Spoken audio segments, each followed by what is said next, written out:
Gjashtë familje në qytetin e Durrësit janë nxjerrë forcërisht nga banesa pasi prona i është kthyer komunitetit mysliman. Përmbaruesit të shoqëruar edhe nga efektiv të policisë janë paraqitur këtë të njëjtën tek banorët, duke u kërkuar lirimin e menjëhershëm të banesave.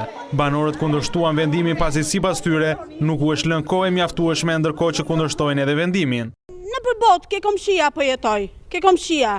Pak në një kompensimi diçka, po nuk del njeriu kështu në rrugë. I kemi rregullu nga fillimi. Nuk e di se çfarë do bëhet me neve. Gjithë jetën në përburgje për internim ne sfitum asnjë gjë.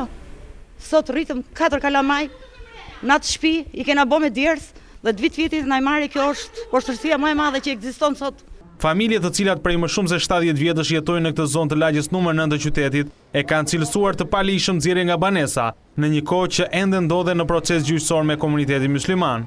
Po na heqin nga shtëpia me zonë, edhe ndërtimin që e kanë bërë me lejen 85-ën, shtëpiat kanë qenë të amortizuar, pronar nuk kanë, tonë t'i glabrojnë to, i sisat e feve, janë gjithë, shive, me zonë po me heqin kaskat, unë jam invalid, shive, nuk menoj, policia po i mbështet gabimisht.